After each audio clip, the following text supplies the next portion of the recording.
en este segundo día tenemos, como ustedes ya saben, una charla de Colin Giles. Colin es el director de la Escuela de Vancouver Film School de Canadá. Es una escuela muy vinculada, una escuela técnica muy vinculada a lo que es la industria y a la preparación de estudiantes para llevar allá al negocio, ¿sí? Para colocarlos en la industria. Es una escuela que en realidad acepta personas, para cursar personas con un nivel de avance en las carreras, ¿sí? O sea, no es de cero, sino ya más bien avanzado, ¿sí? Inclusive el convenio que tenemos para este FIA con ellos es que aquel corto uruguayo que gane el FIA en categoría estudiante tiene 50% de descuento en lo que es el tuition de ellos. ¿Sí? Eso es noticia, no lo sabía nadie. Así es. ¿Sí? Por lo que los que se postularon uruguayos, bueno, el ganador va a tener ese beneficio. Por otro lado, estudió arte y diseño en la universidad, tiene 20 años en la industria, trabajó tanto a nivel de largometraje como para la publicidad. Entre ellos está Cartoon Network, está Kellogg's, Ford, Starbucks. Trabajó en The Hunted World of Super Big. Esto trabajó ¿dónde está? Sausage Party, para una película para Adam Sandler, A Crazy Nights and Sausage Party. Como les dije, está dirigiendo la carrera de animación en Vancouver Film School, animación y efectos visuales, ¿sí? Es docente en animación 3D y la charla que va a dar hoy es sobre la exageración en los principios de la animación. Así que va a ser en inglés, ¿sí? Veremos para aquella gente que cueste un poquito más, sea más visual. Así que, welcome, Colin. So, here's our students. Here are our students. First of all, they are from first and second year of the bachelor. So, I'll leave you with them. Amazing. Thank you so much. Appreciate that. It's good to be here. Good afternoon. It's morning for me. I was just looking at the map and realizing how much farther south of the equator you are than I will ever be. So it's nice to join you virtually today, and I hope you enjoy what we are going to be talking about today. I just sent a request actually to share my screen, so hopefully that's accepted, and then we can get started here. I'm going to talk a little bit about my background here to start, and then we can get into our discussion today. There we go. Beautiful. Hopefully everyone can see that. Fantastic. We will have a chance to take some questions at the end. This will probably be about 45 minutes. And I'm happy to answer any questions on my career or Vancouver Film School or the topic that we're going to be talking about today, which is something that I have a lot of experience with in cartoon animation and in animation in general, and in storytelling and in image making, which is the topic of exaggeration and finding that in the principles of animation. I think, if you're in year 1 or year 2, you've probably been introduced to some of the principles of animation, if not all of them, and been practicing them.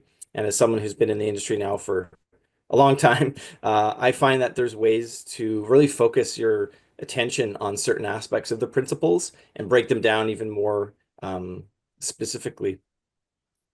So as I was introduced so graciously, my name is Colin, and I'm currently the head of the School for Animation and Visual Effects at Vancouver Film School. So I look after our classical animation program, our concept art program, and our 3D animation and visual effects program. We have about 300 students right now, and a lot of staff. So it's a fun program to be a part of, and I bring my wide spectrum of experience to all 3 programs. So I've been in animation for over 25 years. I think it was mentioned. I worked for Cartoon Network, worked for Nickelodeon, worked for Disney for a long time. I've been an animator. I've been a storyboard artist. I've been a character designer. I've been a producer and a director and a lead artist. So I've kind of covered all my bases, and I've worked in computer animation. I've worked in 2D animation. I've worked in 2D digital animation. I've worked in film, TV, games. I worked on the original God of War game.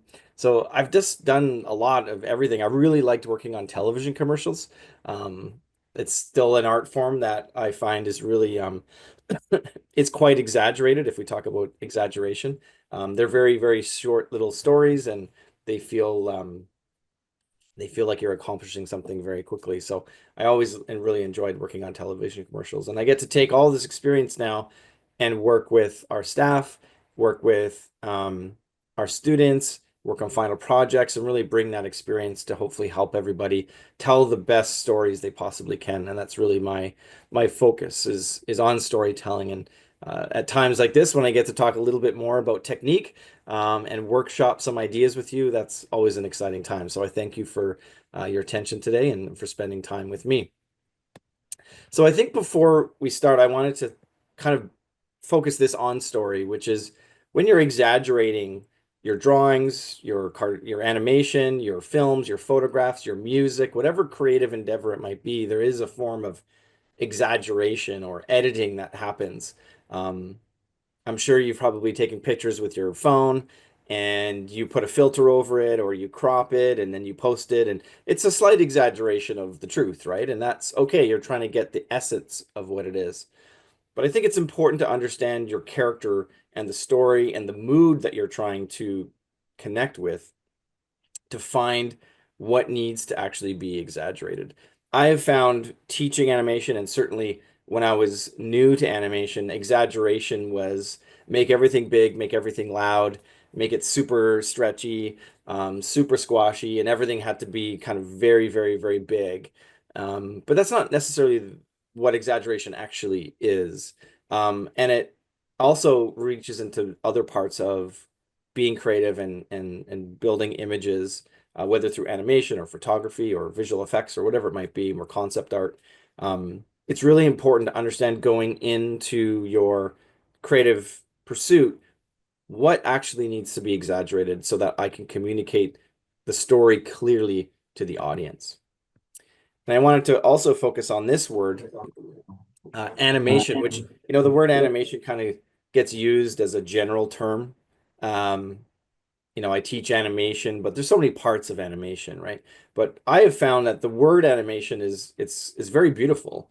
And in English, animation, it derives from Latin, and then of course Latin into Spanish, and you can kind of find its way through the history of language. But the word anima, and again in Spanish, it's much more beautiful than it would be in English, but it essentially means heart and soul. And that to me is what we're trying to find in all of the principles of animation, but specifically with exaggeration, we want to exaggerate the heart and the soul of the character and of the story and of the mood that we're trying to share. And so it always comes back to story for me. So as a review, principles of animation. There are technically 12 principles of animation. You can Google principles of animation. You'll see there's 24 now, or, these are just things that you must respect or think about as you're creating, really any image. Although these are specifically related to animation, I find that there's a lot of musicality in this. There's a lot of sculpture in this. There's a lot of movement and dance in this. So all of the art forms can borrow the principles of animation. I won't go through them in detail here, but really what I wanted to focus on today is take these 12 and really isolate the ones that really use exaggeration. Now, what's interesting is number 10 is actually exaggeration. It is a principle of animation. And what I have found through my experience is that exaggeration lives within other principles of animation. And some of these principles of animation, they don't work on their own. They require each of them to work together to the point where you realize you need all 12 of these to really think about. Some of them are technique, some of them are process, whether you animate straight ahead or pose to pose. those are kind of technical pursuits, but I found that to express exaggeration, you can find it in squash and stretch, anticipation, staging, timing, and what we would call solid drawing and appeal, or what I simplify as posing.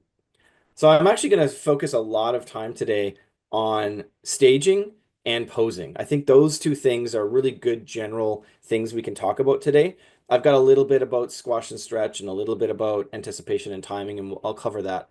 But I really wanted to focus your attention on staging and posing. Without good staging and posing, it's really difficult to communicate something clearly. So those to me are the fundamental principles of telling a visual story. And so it's a good way to find exaggeration in there to be able to enhance your storytelling skills. So this image here, you might recognize the artist just by simply the style. This was created by Pablo Picasso, a very exaggerated form of drawing a portrait. And I have this drawing here, which is a beautiful portrait. And the artist who drew this one is, well, it's also Pablo Picasso. It's very interesting to track his development as a fine artist.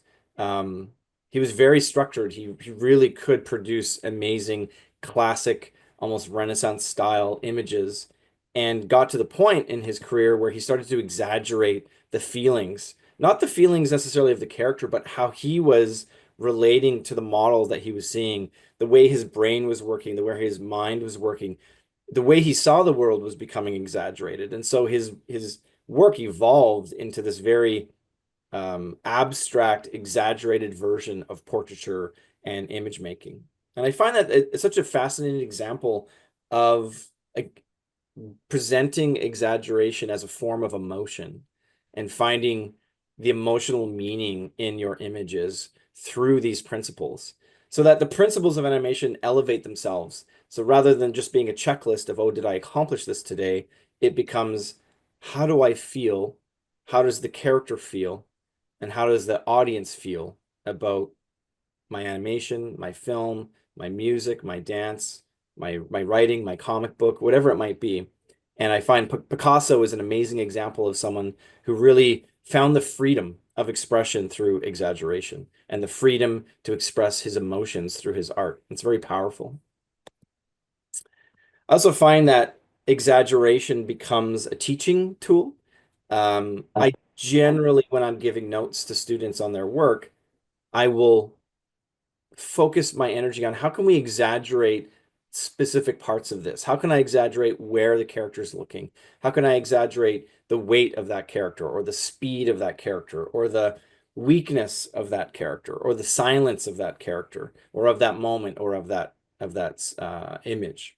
This is just a very, very simple example of that. An eyeball looking in a certain direction. You can build asymmetry through your exaggeration to create a sense of direction, and it becomes very clear and energetic, and it builds into something that's much, much more exciting. It also makes it feel more volumetric, and that it's taking up space on the page. It's a very simple technique, but it's based in the fundamental idea of exaggeration. I do drawovers a lot for students, especially in production. Drawovers is a great way to communicate how to take something and improve it or clarify it more.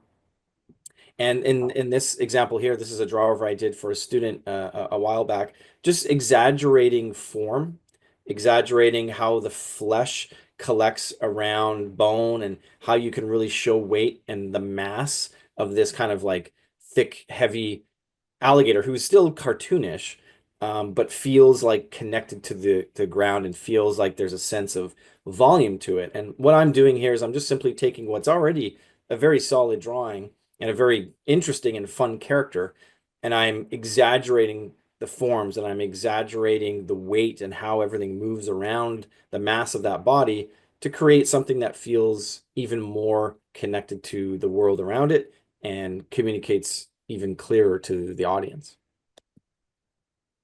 I just love this drawing. I just show this because I love it. This is Medusa, Madame Medusa from The Rescuers. And this is a drawing by Milt Kahl, one of Walt Disney's 9 old men. probably one of the greatest drafts people to ever animate, an incredible, incredible artist. And I just show this because the exaggeration of the comedic moment, um, the mystery behind this character. There's a villainous quality, of course. She is the antagonist in this story. And just the way she's pulling off the theatrical way she's pulling the eyelashes off her eyelids and the way it pulls over her eye and the stretch, like it feels so real, but it also isn't real. It's just believable.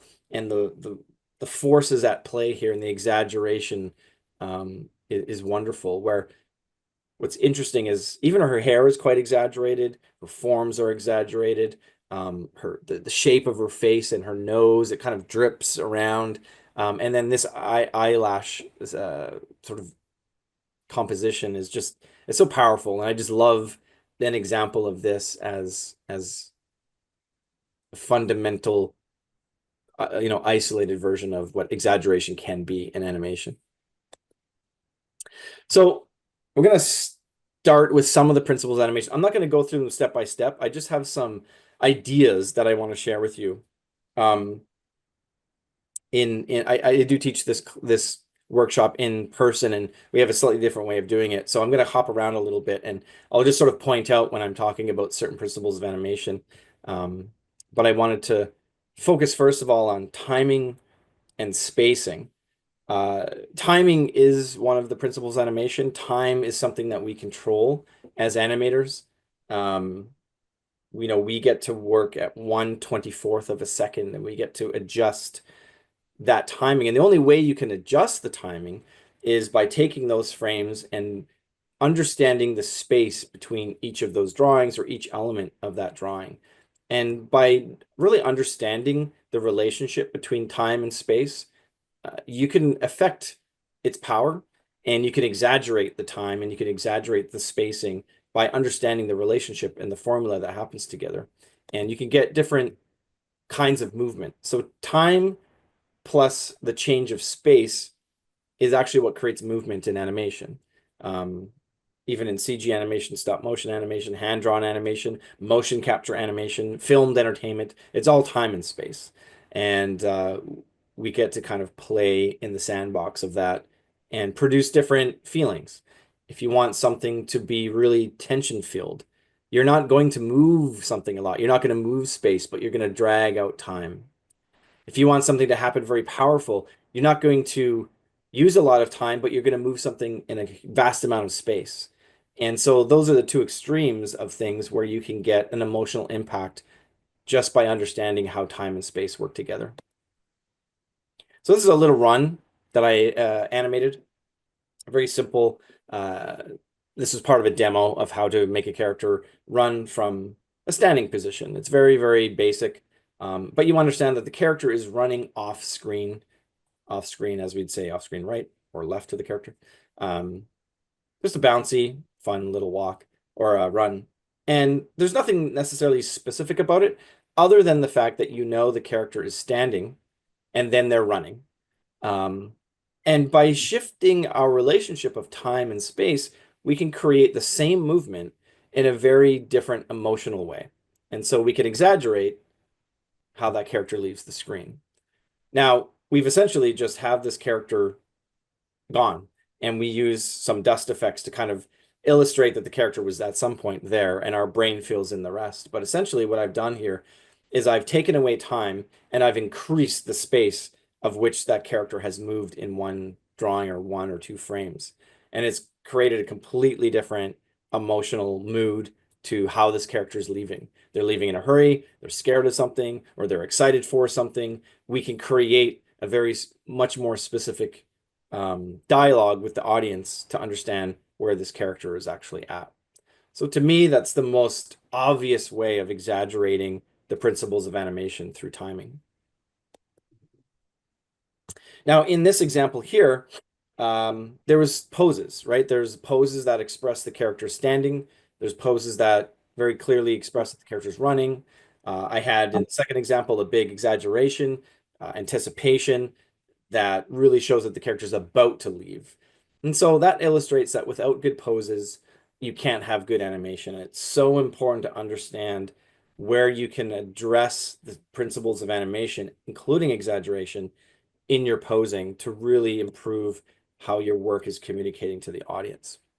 So good poses will instantly communicate an attitude and a personality. I'm sure you have family or people that you've known for a long time, very close friends, and you spend some time with them, and then maybe you don't see them for a while, and then you see them again, and just the way they're kind of carrying themselves in their body language, they might appear to be sad or tired or frustrated or incredibly happy or joyous. And right away you're interested in finding out why. You just recognize how those people generally carry themselves, and then at times it becomes exaggerated in different ways. And that becomes very instant. It's like a single story illustration. It's a story that happens instantly. There's questions that arise. And this really allows your audience to see a character's soul. So again, to use the analogy of, somebody in your class or your family, or a really close friend, you'll see the character's inner mind at play just simply by how they carry themselves. And that is such an important part of the way we communicate with each other. And so it's important then as animators that we focus on posing first and foremost to create that story. And a pose will demonstrate appeal and emotion. Now, appeal doesn't necessarily have to be positive. It doesn't have to be uh, cute and fluffy. It doesn't have to be Mickey Mouse or Bluey. It could be, appeal can also really resonate with just clear communication, something that it feels reassuring. Even something negative, even something scary can be appealing. Even something sad can be appealing. It feels, oh, that character is feeling that very specific feeling. I've felt those feelings before, and you make that connection, right? So appeal actually becomes like empathy. So we want to find that in our poses. And we do that through a number of other principles or techniques, drawing techniques. Their line of action, silhouette, positive, negative space, and ultimately movement is what we're trying to look for here. So the first example here is a very obvious one. I'm sure you've talked about this or practiced it or been taught it already, and that is the line of action. And to me, the line of action is such a pure form of exaggeration that leads to clear communication. So in this example here, this is from Preston Blair.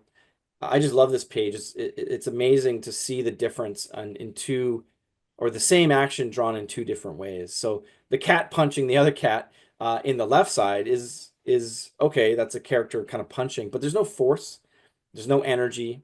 And if we exaggerate that force line or that line of action, all of the details of those characters are wrapping around that. You can see the exaggerated squash, the exaggerated stretch. You can see the appeal in that pose. And it's very, very, very instantly clear that this cat is impacting the other cat right in the jaw.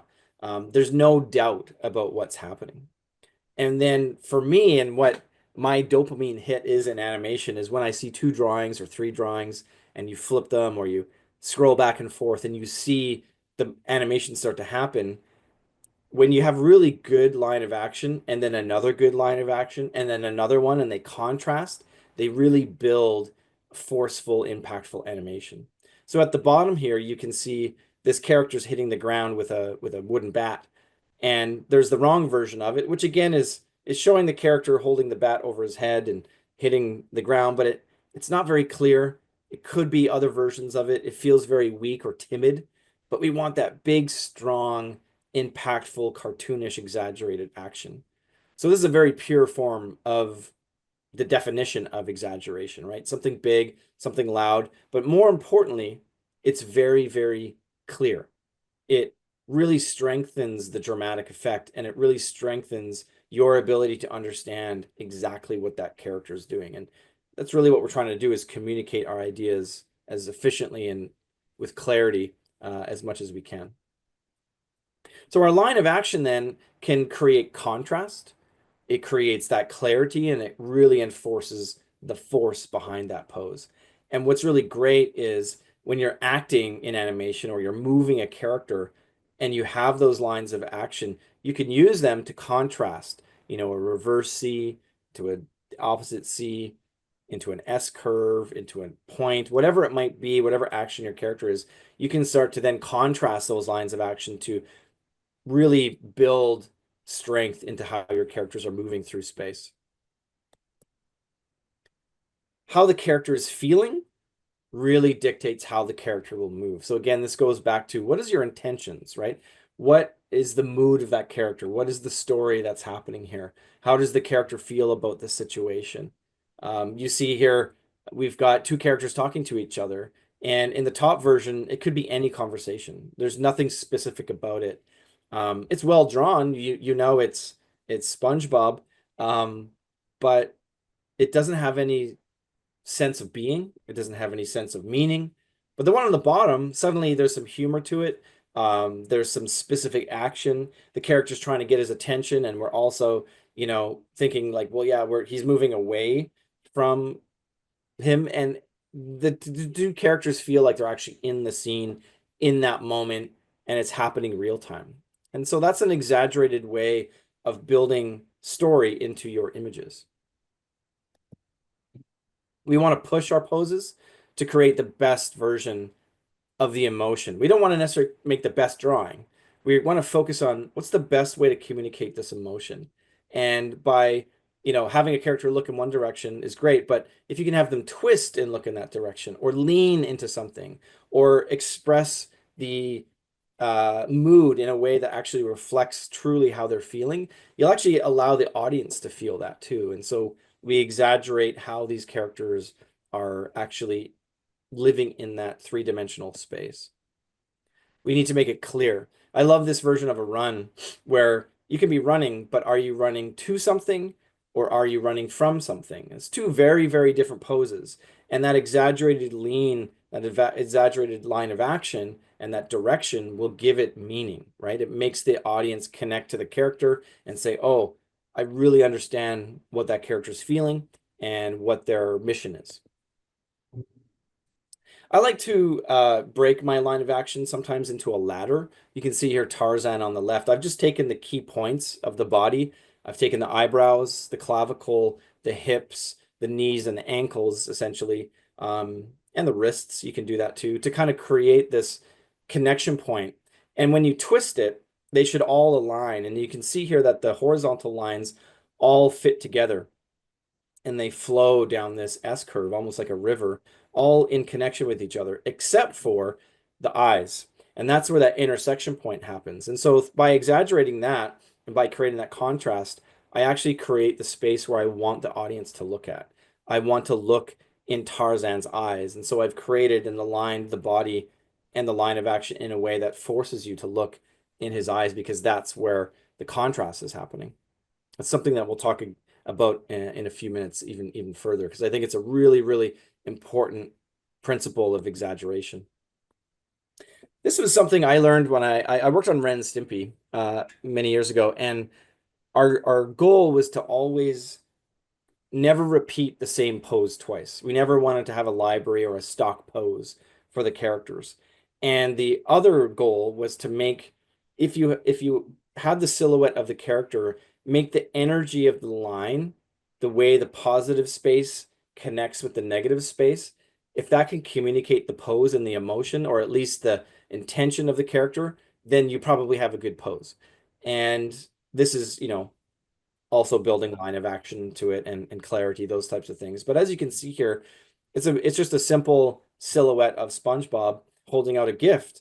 And the energy between the positive and negative space, where those contrasts hit, you can see the sponge on his head. You can see where his shorts start.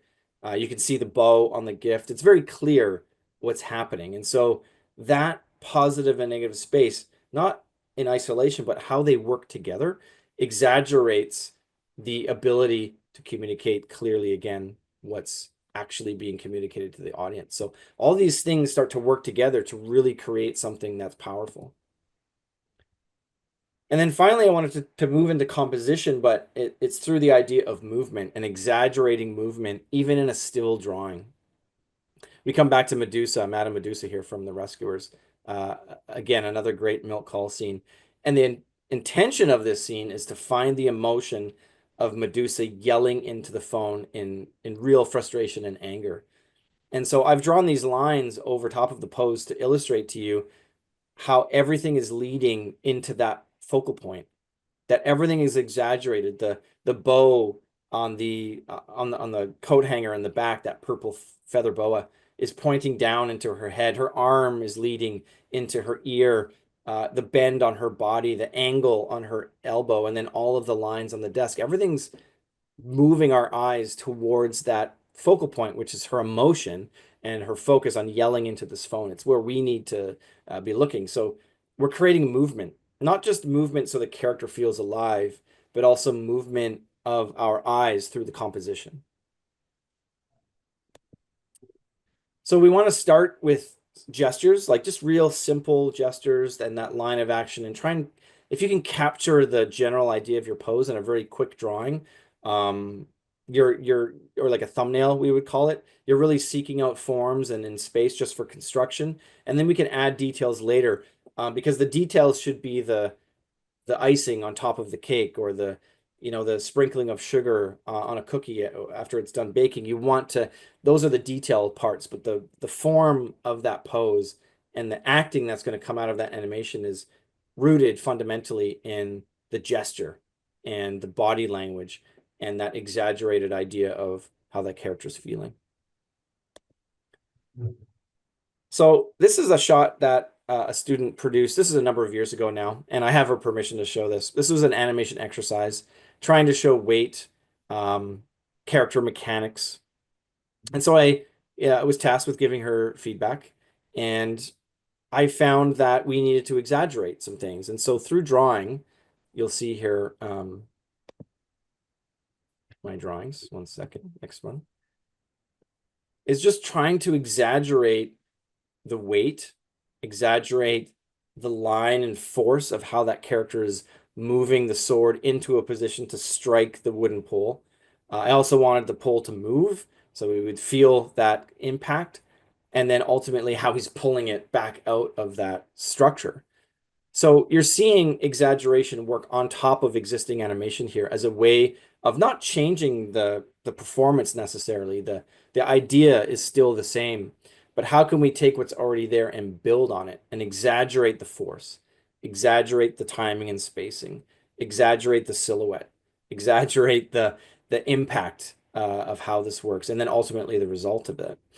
It's a very common way of looking at your work, and I find that it's very helpful to also draw over your own work.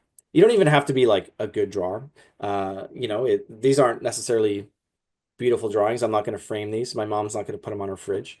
In fact, she's never seen these. These are just simply drawing notes to communicate to another artist of the direction that they could push their art in. And so there's enough information here to allow that artist to go, oh, okay, I see where I started and where I could actually get to by pushing certain aspects of my animation, the timing, the line of action, the force, and the energy.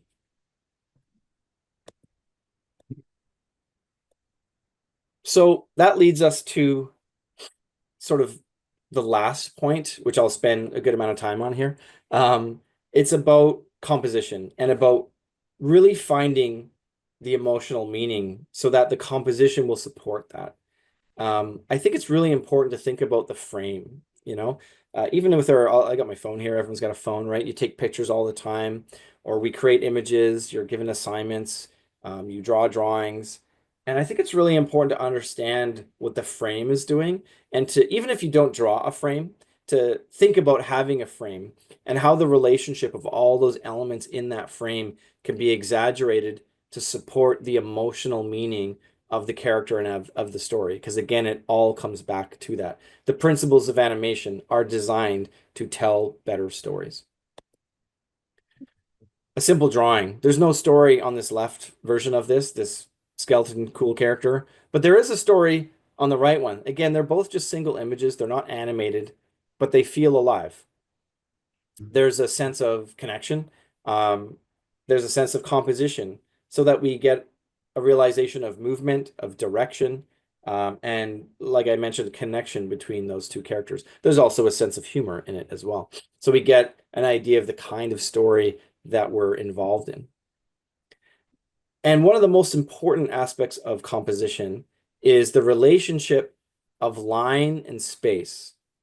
And we can expand on this, and we will, but the most simple version of that is this. One of my favorite storytellers is Bill Watterson. He created Calvin and Hobbes. If you're not familiar with it, if you're interested in art in any way, he is my Pablo Picasso. He is my Rembrandt.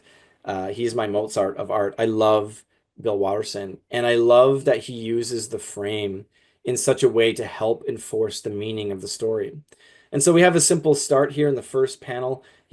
Look, I caught a butterfly. He's bringing in this little jar with the butterfly in it. You get a sense that he's moving into the space, and that the tiger's sort of sitting there waiting patiently. Then he has his comeback. If people could put rainbows in zoos, they'd do it. It's kind of this clap back, and then he leaves.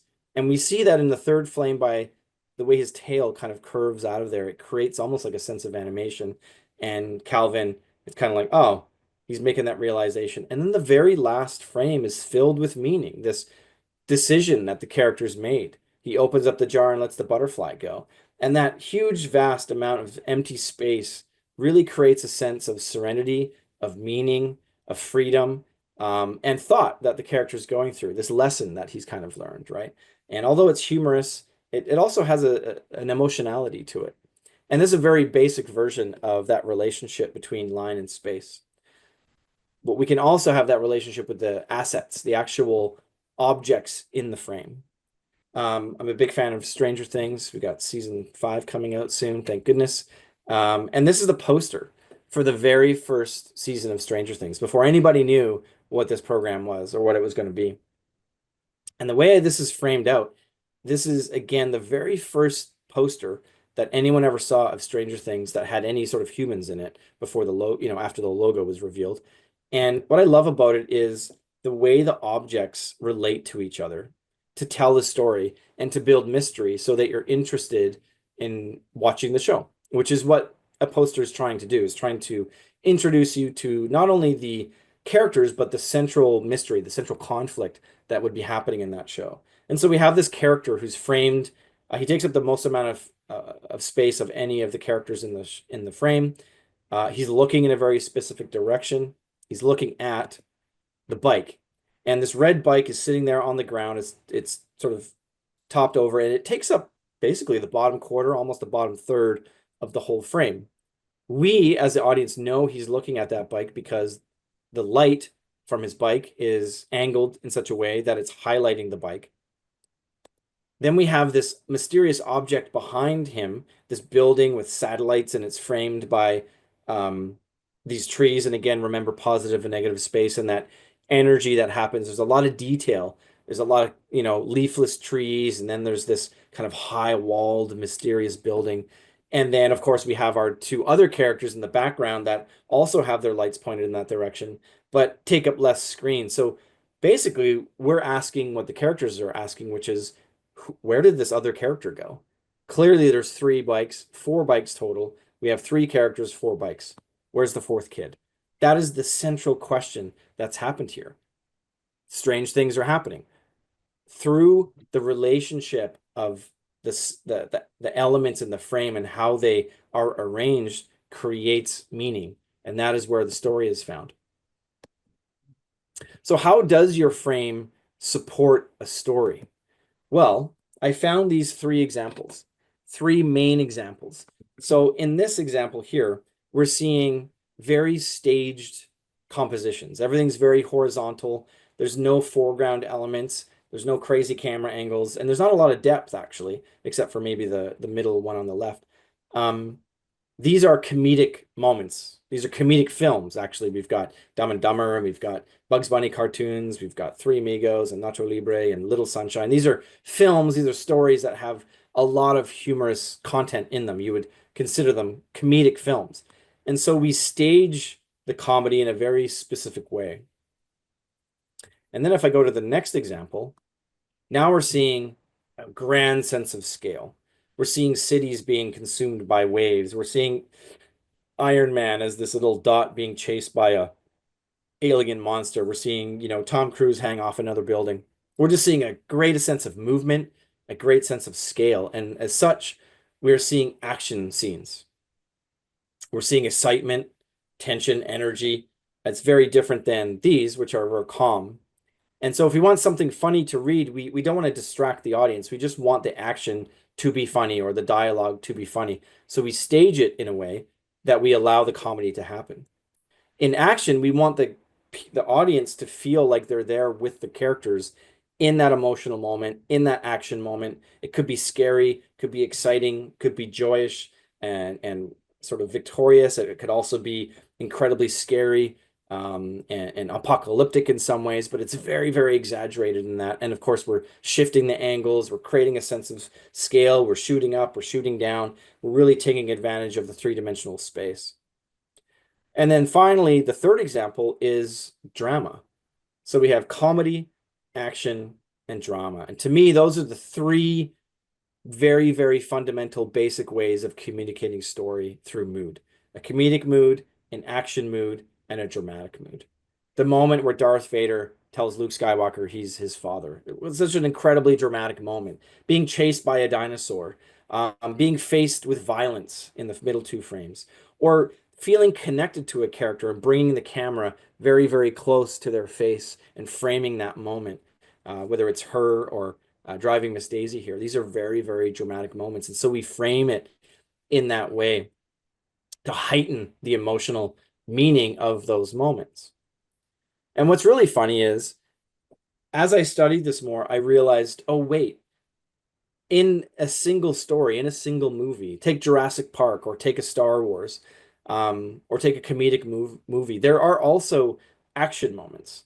There are also comedic moments and there are dramatic moments. Every story should have a mix of that. There's levity and there's drama and there's seriousness and there's action and there's movement. And films will cut back and forth with those framing devices. And so I have this example here for you. Hopefully it plays well. I'll just play the first part of it because it tends to lag after a while. But this is from Tangled, Disney's Tangled from a number of years ago. And I went through and in each cut, each edit, I've put a word down on the bottom that represents the kind of framing that we see. You'll see action, comedy, and ultimately drama in quick succession.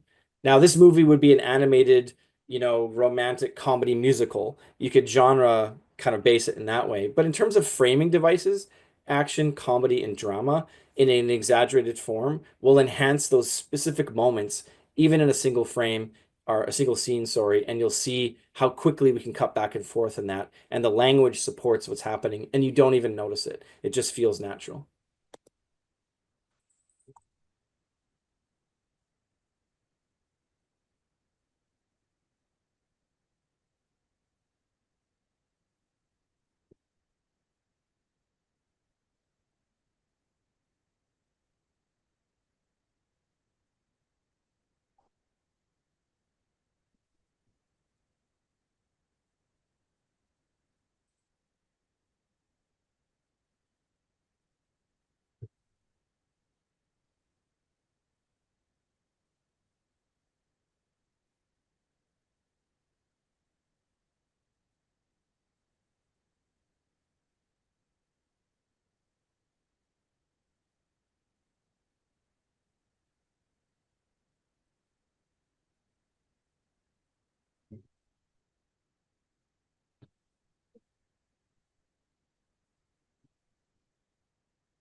So as you can see here, coming back and forth. So this is a very action-based scene, right? He's being chased through the forest.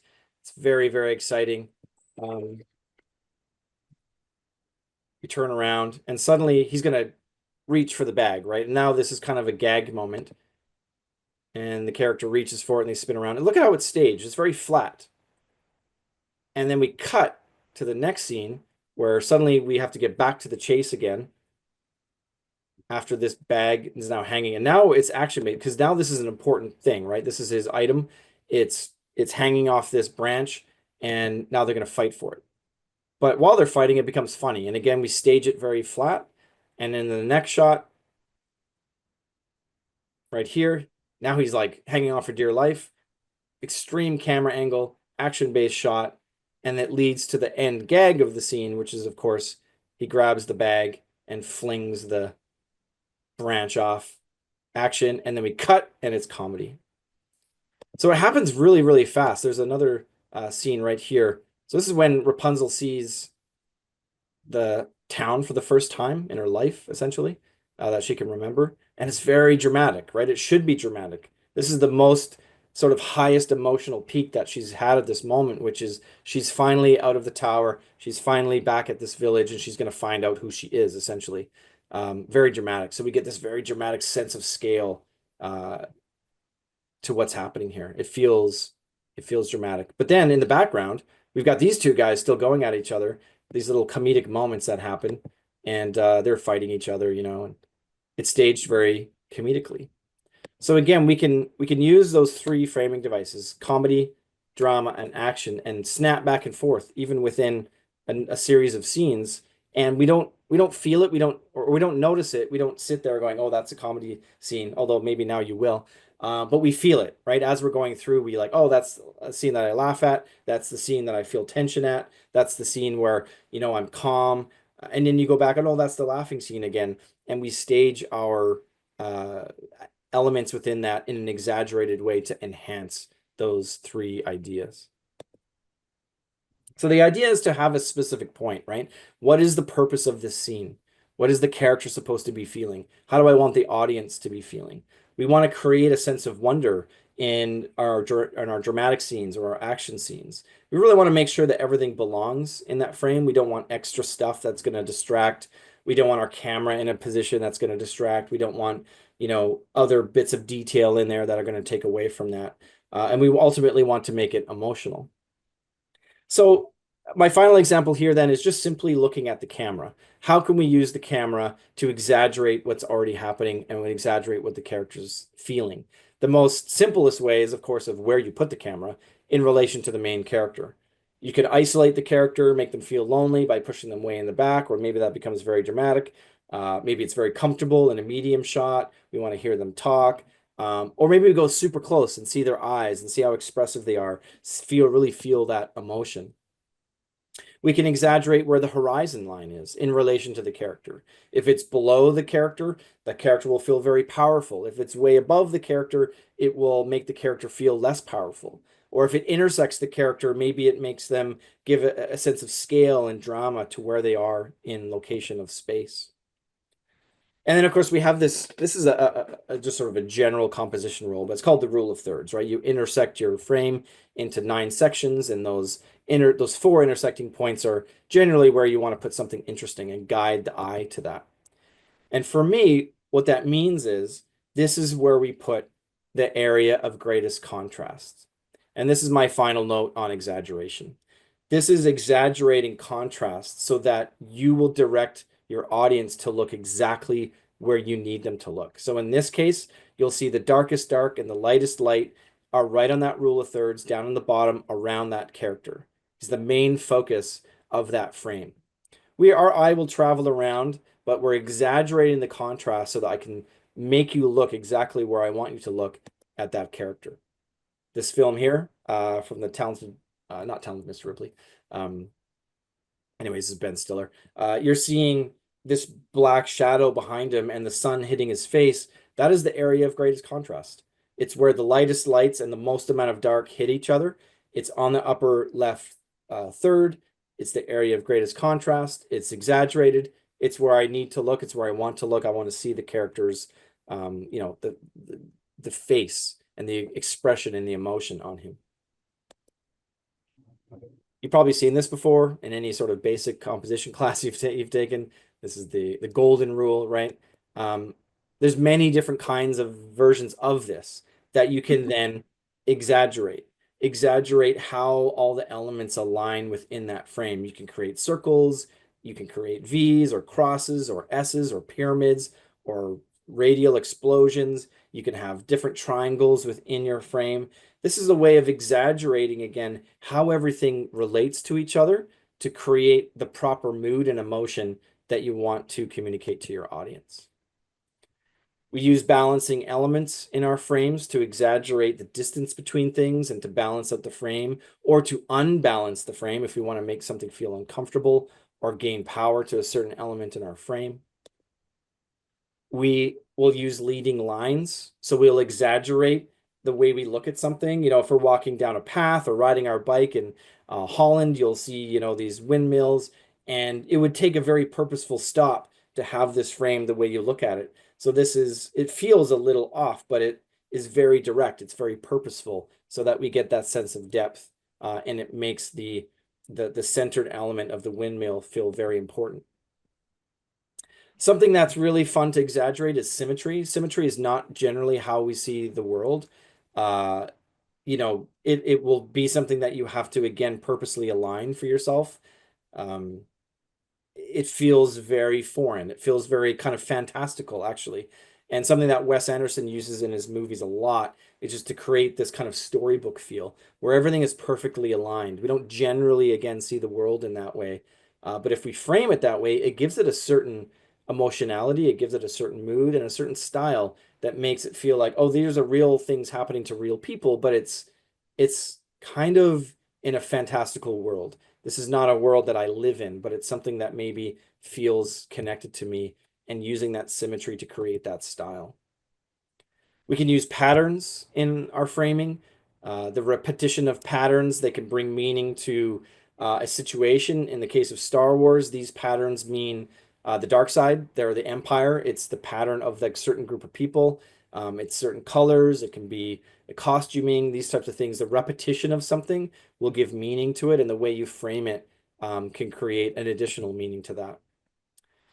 We also have our foreground, middle ground, background, and this is a way of arranging our elements, not just within the frame horizontally, but also in this direction on another axis, so that I can give importance to something. I can allow the character to live in that middle ground, and I can exaggerate the foreground or background, or I can remove elements to be able to give meaning to where I'm supposed to be looking. So again, it's a framing device, another exaggeration of what you would necessarily see in real life.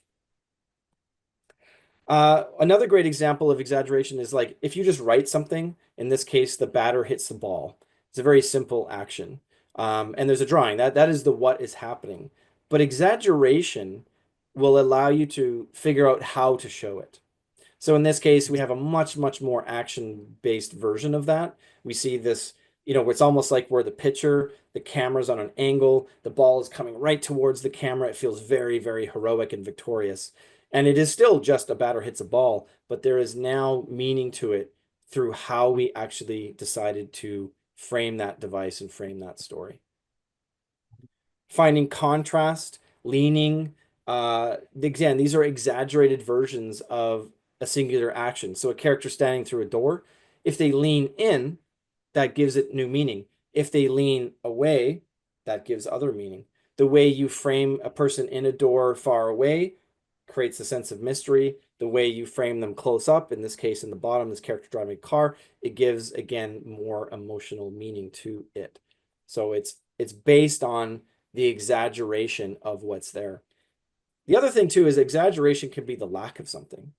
Again, in certain frames, there might not be any information. It might just be a character all by themselves in the middle of the desert. That is also exaggeration.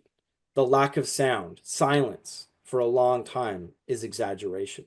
It creates a sense of suspense or fear. So exaggeration doesn't have to be comedic. It doesn't have to be loud. It can be the opposite. It could be the removal of elements can also be exaggerated. And my final image here is one of my favorite cinematic images. Of course, I'm, at the age I am, I'm a big Star Wars fan. And this is an image of Luke Skywalker. And this image is very poetic because it gives a sense of meaning to the character himself. Luke Skywalker at this point in his story really wants to leave his family farm. He feels like there's more to life than what's just happening. He has this draw, this pull to leave his planet. He knows that it's possible. He wants to, join the rebellion. He finds out new information about his family and his lineage, and that there might be more possibility out there. But he's torn. It's a scary thing to think about. He's only known this home on his planet. And so this framing composition here, if you look at where the horizon line is, it splits him right in half. And he's also centered right in the middle of the frame, right in the dead center. And so it plants him in this very torn kind of thing. He's very symmetrical. Left and right, north and south to him is torn in these different directions. And essentially what's happening is his upper half, his brain, the things he's dreaming about are being drawn into space, and his feet are grounded on literally the planet that he lives on and the one that he's struggling to figure out if he wants to leave. And so it's not just a character staring off into the two planets or the two suns. It's not just a nice sort of composition. It actually is the meaning of what that character is actually feeling in that moment. It's incredibly poetic, and even the forms, the balance, that line that goes from the house that he lives in, this hut, if you draw a diagonal line right through him, it leads to these suns, which is again where he wants to go. And this round hut represents where he is. And he's torn literally halfway between the two. That's where his mindset is, right? That's where his emotionality is. And so we exaggerate that in our composition, and it ultimately tells the story. So for me, that is why I find exaggeration so important, because I believe it really allows you as a storyteller to bring meaning, emotion, and empathy to your stories. And that's it. But I certainly have time for any questions. I don't know if anyone has any questions. Maybe we can put them in the chat, or you can put your hands up and yell them out. But I'm happy to take any questions that you might have at this time. We already having questions. Go ahead. You said you work at Creativity, right? Yes. The original, the other one. Sorry, could you repeat that? If you work in the first one, the original, Ren and Stimpy. Oh, Ren and Stimpy? Yeah. Yes, yeah, I worked on both. My question was what was it like to raise such a show in an era where animation in TV was a lot more limited in movement and exaggeration? Was the sorry, again, you might have to repeat the question. It's a little hard to hear, actually. Más alto habla.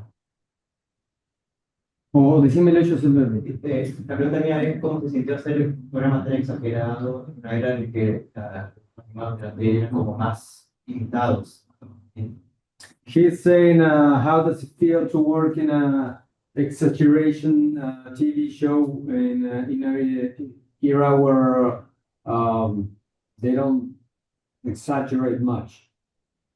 Yes. Well, it's interesting. I find that, in the very exaggerated cartoons, like something like Ren and Stimpy or Sausage Party, or I worked on a film called The Haunted World of El Superbeasto, which was very, very, very exaggerated. But within that, even on a show like Ren and Stimpy, there were moments where the characters didn't do anything, and they were very, very still, and it might just be an eye twitch. And I found that actually to be a really interesting form of exaggeration too. It wasn't just, smashing characters over the head with, anvils and the crazy, zany stuff that happens. It was the moments where nothing moved and you just saw a hand, grab something slowly, or the character walk very slow after something happened. And I really enjoyed the contrast. So I found that no matter which production I was on, there was exaggeration in everything that I did. I worked on Thomas the Tank Engine, which was a very, very, it's a show for very young children. So you have to be careful that everything is very clear. And so we had to exaggerate, smiles or the way the dialogue would be delivered. We had to make sure that everything was very, very clear. So I found that we were exaggerating time. We made sure that everything was very clear and very kind of like rhythmic.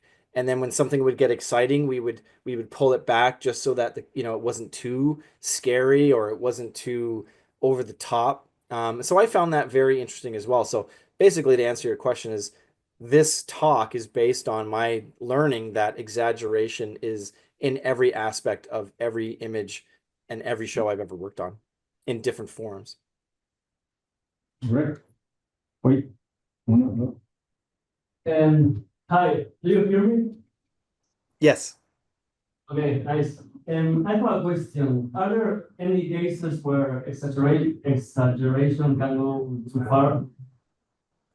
Yes, that's a great question. I do believe there are times where it goes too far, and that to me it generally happens when you do the same action repetitively. So if you just continually exaggerate the same thing, if something's always funny on every frame, if a character is always speaking really loud, or moving really fast, you want to create, much like music. If you just had music where it had the same drum beat and the same bass line all the time, it would it would turn you off, right?